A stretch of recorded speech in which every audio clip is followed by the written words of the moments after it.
Router is the one that really started in 2016 with a very clear objective of building a tech platform that will bring similar people together.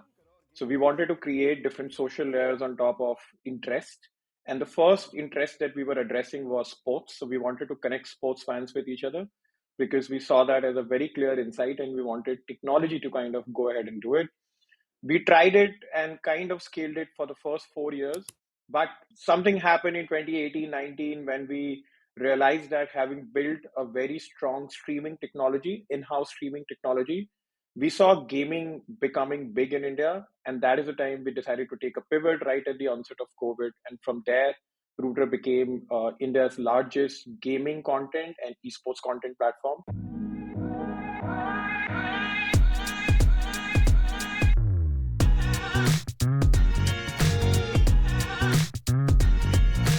Hey guys, welcome to another episode of the SportsTech AllStars podcast, season 2023. I am quite excited about this episode today for a couple of reasons. Number one, it's with an Indian startup, which I'm recording while in India. I'm still enjoying the sun and sand of Goa rather than the cold of Berlin. Berlin, don't feel bad. I will be coming back. I love Berlin too much to spend too much time away, but when I have the chance to be in Goa, why not? And while in India, while in Goa, I like to talk to Indian companies. But not only am I talking to an Indian company, I'm talking to an Indian company founder that I know and met in Berlin. So strengthening that India-Berlin connection. I have on the show today Piyush, CEO and founder and CEO, I should say, of Router, Router.io. Welcome to the show, Piyush. Hey, thanks, Rohan. Good to meet you. Happy to see you enjoying your time in Goa while we are still in Delhi and dealing with our regular corporate mundane work. Hey, Berlin to Goa is further away than Delhi to Goa, man. So you have nothing to complain about. Nobody's stopping you from getting here. But Piyush, I will. Should I give you the chance to introduce to our listeners how we know each other or what the context is, or should I go ahead? Because if I go ahead, I might add some details to the story. No, you go ahead and do it, and then I'll add few bits to it. I'll add you on Perfect. Okay, so what I thought about you guys and how it maybe something. So you do your version, man. This is your audience, right? You do your version. Just go perfect. ahead and Okay, so free flow. I Don't think twice. Yeah. free flow. Absolutely free flow. I will tell you. So I was a mentor slash entrepreneur in residence, whatever you want to call it, for the Lead Sports Accelerator batch of 2018, right, Piyush? That's when you guys That's right. participated. That's right. There were a bunch of startups that we met. I think 8 in the program. There was one from India, and that was our dear Sir Piyush, and I was the only other Indian, let's say, in the associated with the program. And one of the things I loved about Piyush, so we used to have these pitch nights. Yeah. So prepping for our demo day or VC day. And Piyush had this pitch, which of course has done well, clearly for him, because Rooted has done an amazing job since then. But Piyush had this pitch, which is basically like a 7 or 8 minute pitch condensed into 5 minutes. So everybody would always say, Piyush, there is so much information that you're giving us. But can you talk a bit slower, please? Can you just maybe remove a detail here or there? And all in my head, I'm going, this guy, this is the typical, Indians are we're doing so well. There's so much to talk about. It's so positive. It's so enthusiastic. But I think it was a bit much for the European palate. That said, the story ends well because, of course, I think Lee did the follow-on round with you, and since then you've gone to do many other rounds. So packing in all that information, effectively, all those other pitch nights were part of your main pitch night because everybody was constantly listening to that story all the time. That is one of my best memories of Piyush, like rapid fire. That 5 minute pitch was down pat. Anything else you want to add, Piyush? No, I remember all those pitch nights and your inputs particularly. In fact, if you remember, I told you I was taken by a surprise with the pitch that you made in I think one of the VC days, which was few Yes. days, a couple of weeks before demo day or 3 4 weeks before demo day, and it was a very informative presentation, and I think that is the first time I realized what you and SportsTech were doing together, and it was quite an interesting session. But you're right, packing that extra 2 3 minutes in that 5 minute slot and making a sense of those 5 minutes that we get was the main thing. But yeah, we ended up doing quite okay from there. We raised not just from lead, but we kind of built that round over the next 4 5 months. And happy to confirm that lead has been participating in every round, even in the round that we are doing, right now. So It's quite exciting. I believe Aaron is on your boards, is on your board as well. For listeners, Aaron Nasser, who's investment director. I think I don't know what his current title is at Lead. Another good friend who we know from Berlin. All right, Piyush, we've spoken a bit of the context of why we know each other. This has been a number of years coming together, as you said before we started, almost 5 years in the making. So let's start off with you. Talk to us about your journey and a little bit about what Router does exactly. Great. So my journey has been, in overall a career of close to 22 years of working. I started my career in advertising, moved to corporate world, worked with a DTH company during the high definition launch, worked with a Swiss luxury company called Swatch Group for 5 years. But Router is the one that really started in 2016 with a very clear objective of building a tech platform that will bring similar people together. So we wanted to create different social layers on top of interest, and the first interest that we were addressing was sports. So we wanted to connect sports fans with each other because we saw that as a very clear insight and we wanted technology to kind of go ahead and do it. We tried it and kind of scaled it for the first 4 years, which is the time when Lead Sports also invited us to the accelerator. They invested in us. But something happened in 2018-19 when we realized that having built a very strong streaming technology, in-house streaming technology, we saw gaming becoming big in India. And that is the time we decided to take a pivot right at the onset of COVID. And from there, Router became India's largest gaming content and esports content platform. And it's been an amazing, amazing journey. I think the amount of learning packed into these 6.5 years has been something I couldn't have wished for anything better than this. I remember a text message you sent me around that time, I guess when you were contemplating the pivot about, hey, Ron, what do you think about esports in India? And you didn't overtly say that this is a direction that you wanted to head in, but I could obviously gather from the sense of the message that you were thinking about this. And I don't know if I wasn't obviously to discourage you, but I think I said something along the lines of, I think the question was more, can we build this alongside what we're doing? And I said something like, no, you cannot. I think this is esports is an all-in kind of space. You have to really go, let's say, dive into it. And it seems like that's exactly what you've done. The previous avatar of Router, which was more in general sports streaming and gaming and a bunch of things and fan engagement stuff. Now you're a pure play esports streaming company. If sorry, not esports, gaming, I should say. Tell me why that is. What was it about what was happening in India? What are the drivers in the gaming economy in India that made you feel so bullish about this So space? number of things. First is that India was a very sleeping market in terms of gaming for a very very long time, and it was booming in West. And when China started to grow in terms of gaming in 2015, 2016, India still didn't get anything which could scale gaming until two things happened. One is Geo came in and drastically brought down the data cost, which allowed a lot of people to spend time on smart. Sorry, just to clarify, Geo is a mobile network, 4G, 5. Well, It's I don't know 5G. if it's Yeah, 5G it's now, the but leading also 5G. 4G, 5G Yeah, services yeah, provider. yeah. It's 5G, right? So it takes mobile internet access Yeah. So everywhere. what Geo did, and Sorry, just go ahead. to kind of double click on this, is that Geo comes from one of the biggest corporate houses in India called Reliance. So Reliance launched a telecom service called Geo, which brought down the data cost in India by almost 30x. So that is what allowed a lot of Indians to explore various ways of using the smartphone. Video consumption was the largest of those, but gaming also kind of picked up because now people could spend a lot of time on gaming without worrying about the money they are paying in terms of data. And at the same time, PUBG, which is one of the I think one of the most successful battle royale games, got launched in India, and within 2 years it became a frenzy here. Right from Honorable Prime Minister Mr. Modi talking about it in one of his press conferences to multiple other things, people started to really realize gaming is picking up. And then COVID happened, and when COVID happened, everybody was locked down in their houses. It just kind of it was an unimaginable growth. Gaming became a household thing, and it was led by these games. And there's a Free Fire that came in, Valorant came in, lots of games, Call of Duty, GTA, all that started to pick up.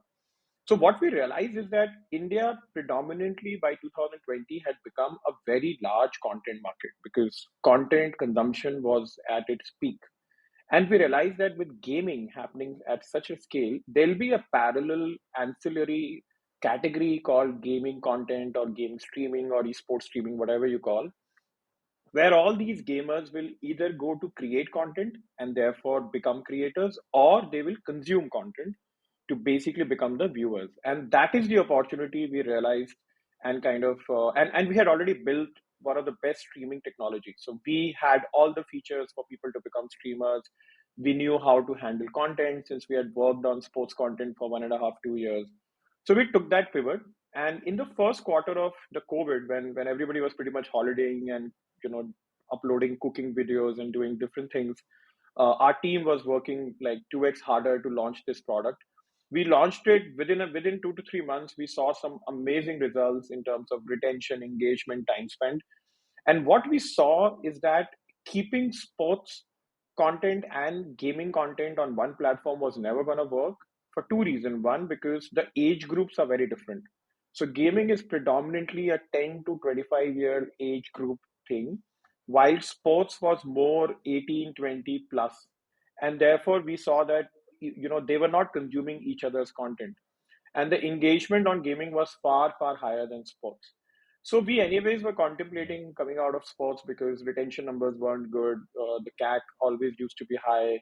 There was no way to monetize it at scale, given money would first flow to Hotstar and Dream 11 and so on and so forth.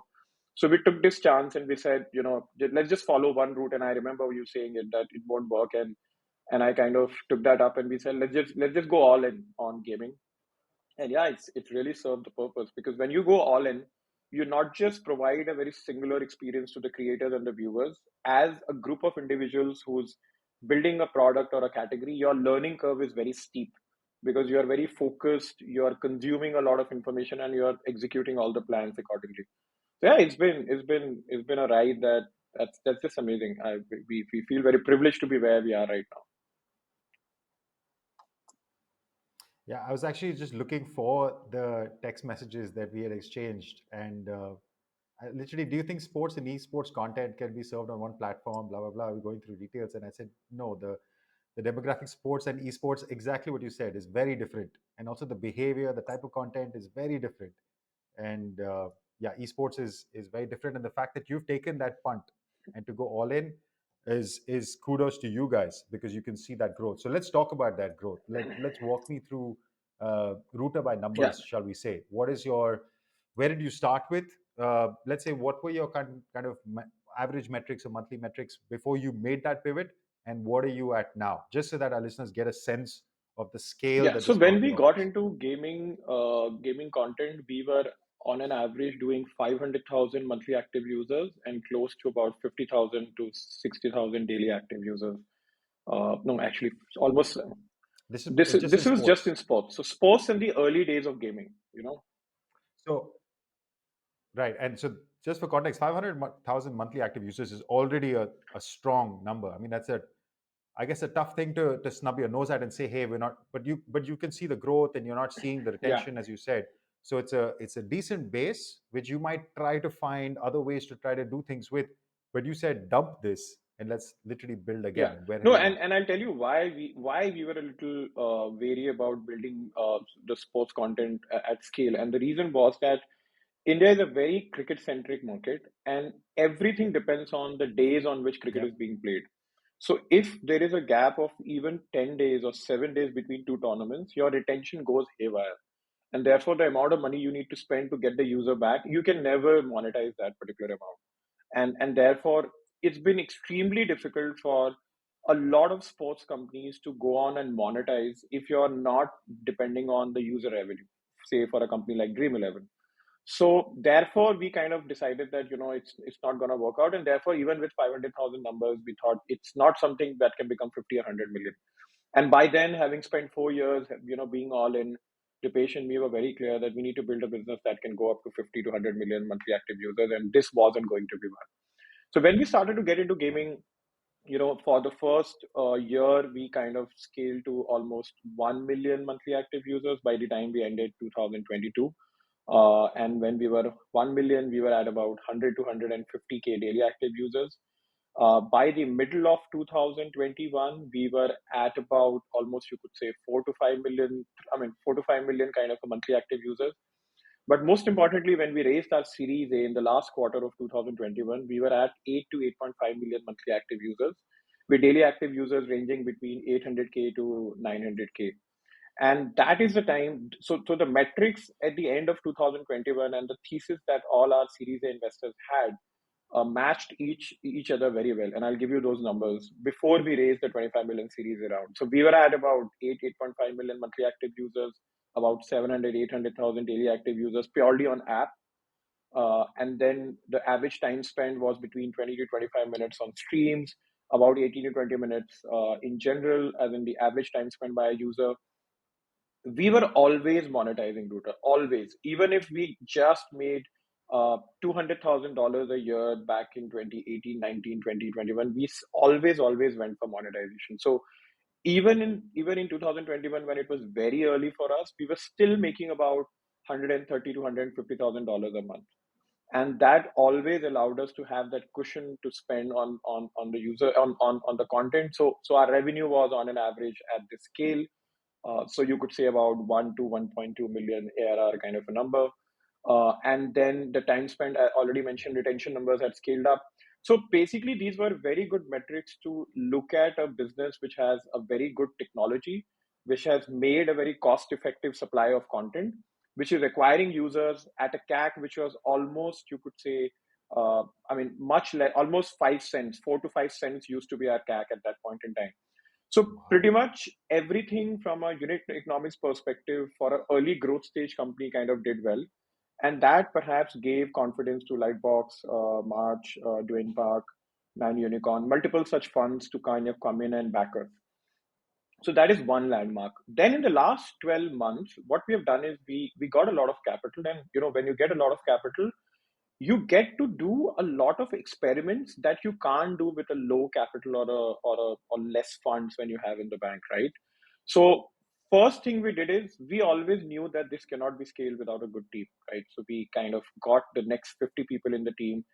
Always we have always invested 50-55% in the tech and product together, and then the rest in the community. And we built sales team, and we got a lot of different divisions set up, which is corporate communication, finance, a lot of different people who are actually going to play a very important role in this company going forward. Building for scale, Building for sure. scale, yeah. So that is what we did. So team was the first investment. Within team, our revenue team was the most important investment, particularly because we really realized that if we don't make money out of the business sooner than later, it will never make sense for anybody to come in. And that is the only reason why Router today stands tall with, in complete humility. The reason we are still in reckoning is because we have always made money, and 2022 was still a very good year for us, where we ended up making something between almost $3 to $4 million. Now, coming back to we created the team, we created different departments. Particularly, we invested a lot on the premium content creators, something that we had not done before. So in the first 2 years, Router created the best of UGC features, user generated content feature. We provided free streaming tool right from our app, which nobody has in the category right now. Nobody gives you, I mean, streaming from Router is as easy as uploading a picture on Instagram or making a reel on Instagram. We made it extremely easy, which is why 18% of our app monthly active users actually became creators. Even today, 1.2 million unique people create content on Router every month, which is, and this content is almost 4.6 million hours of content, which is consumed by almost 19.6 million hours of content. So crazy amount of content. So the bottom of the pyramid and the middle of the pyramid is something which has very low cost creator ecosystem that we built before Series A. And after Series A, we invested in a lot of high cost exclusive content creators. We work with perhaps 6 or 7 out of 10 top esports teams. We work with the best esports content organizer, esports tournament organizer called Sky Sports. We signed Yuzvendra Chahal, who's a cricketer. We signed a lot of different people, and we said, let's just go ahead and see how they work out on a vernacular focused gaming content platform like ours. So in the last 6-8 months, we have got a lot of learning. We have figured who works, who doesn't work, which game works, which doesn't work. And we always wanted to build a very democratic, content supply, which means not depending on a particular game. So uh, us not being dependent on any one game allowed us to be very flexible. So we have a large base of Free Fire, we have a large base of BGMI, we do fairly well in Valorant, we are building GTA, we are building Minecraft. Lots of such games have really done well on Router. Then in terms of content formats, we also did interestingly, we said the live streaming content works very well for the first 10, 15, 20 million users of gaming content, because they are predominantly people who are evolved. They can sit through 1.5 hours of content and like people watching this content. But once you go beyond the first 20, 25 million users, and we were going for 60, 70 million downloads, we need to create format which is very palatable, very consumable from their end. So we launched videos, which is 1 to 15 minute videos, and we created a lot of content around it. It did well. But the biggest breakthrough was when we launched Reels, which is this 60 to 90-second content, which is so famous across the world with TikTok and Instagram Reels, and so much happened in India. We said nobody is doing gaming reels in India, so we launched it at in May, almost April May 2022, and it is flying off. Like, it's exactly the same experience as Instagram. Middle tab of Router is Reels.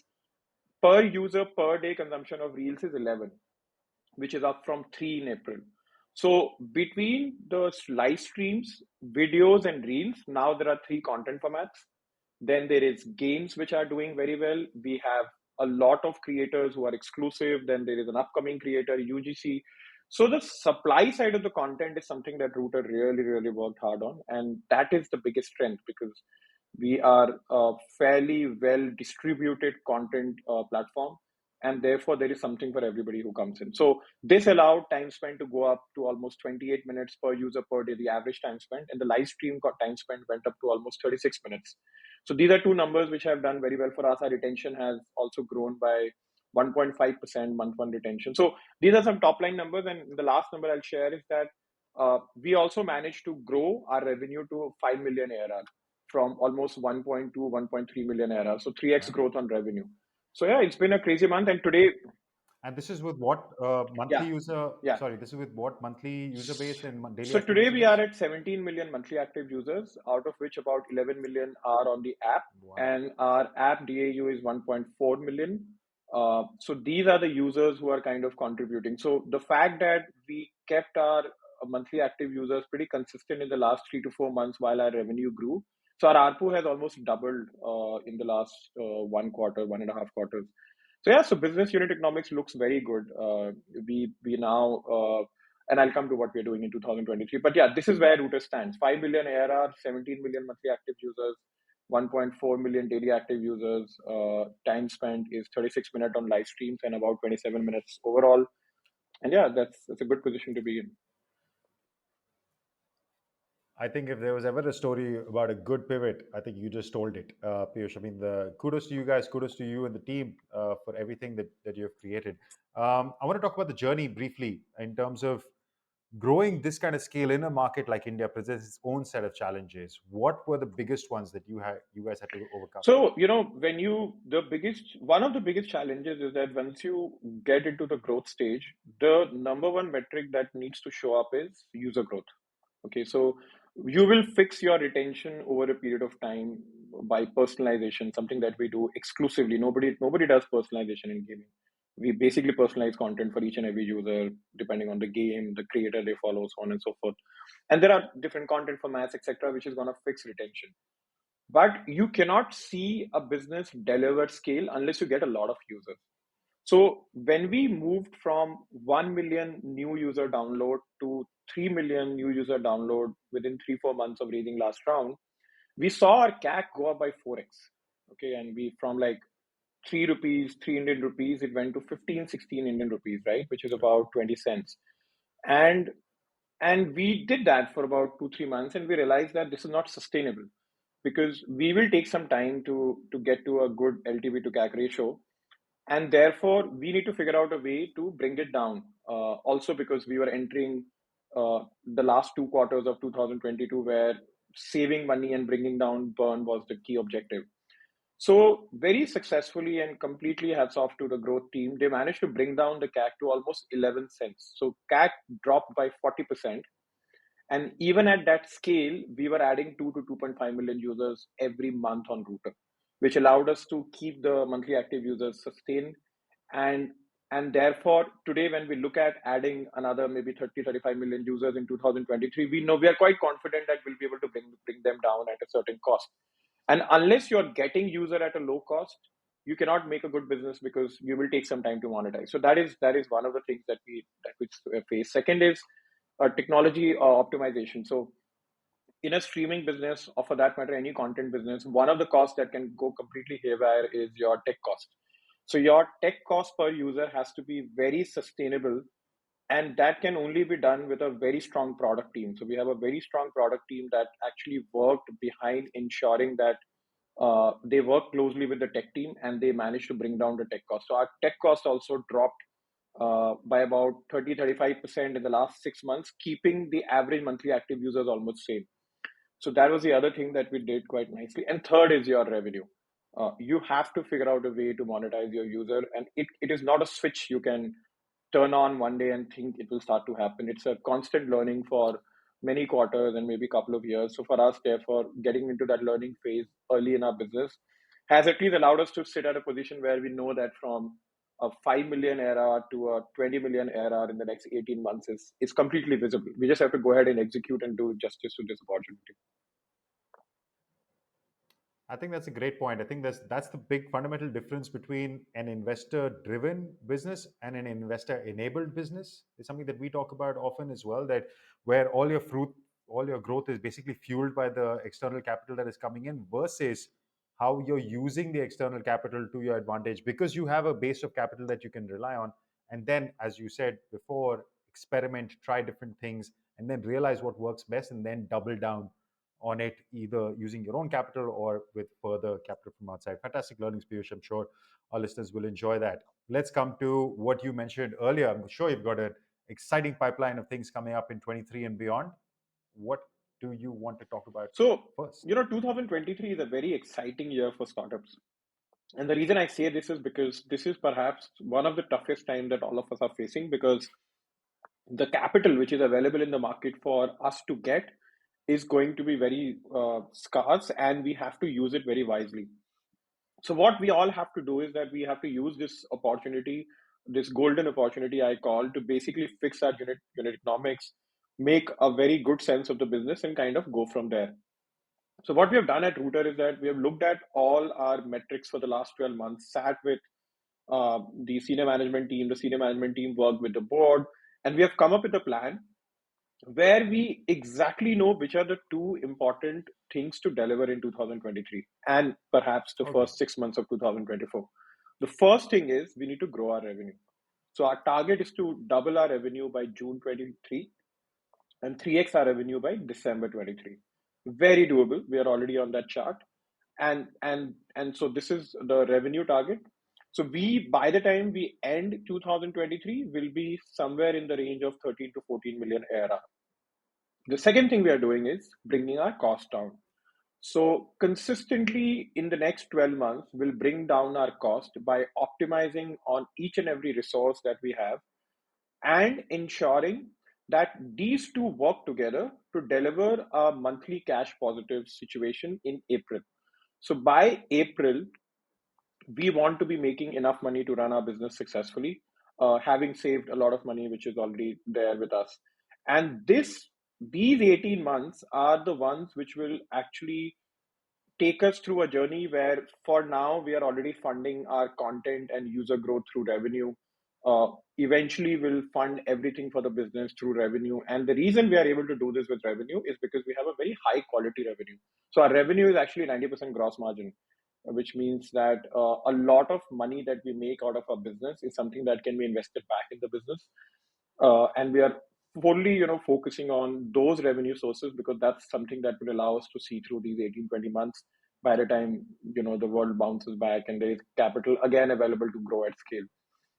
So this is our plan, very simply put. Every 100 member team, a team member of Router is focused on this, and we are quite confident with everybody there. We should be able to get there quite well. Full power. I love the Indian mindset. Make more money at a lower cost and really make this a growing, sustainable business. One thing I want to address that you mentioned about scarcity of capital, I addressed this in our newsletter edition for this month as well. I don't know if you've read it, But yes, it is absolutely true. This is for all the listeners. It is absolutely true. The last 3 months, let's talk specifically about sports tech because that's what we do. November, December, and January of this year have been the three lowest. Let's say it's not really a quarter, but that 3 month period has been the lowest 3 month period for funding um, that we've seen, and certainly in the last 24 months, except for one $700 million deal that Fanatics raised.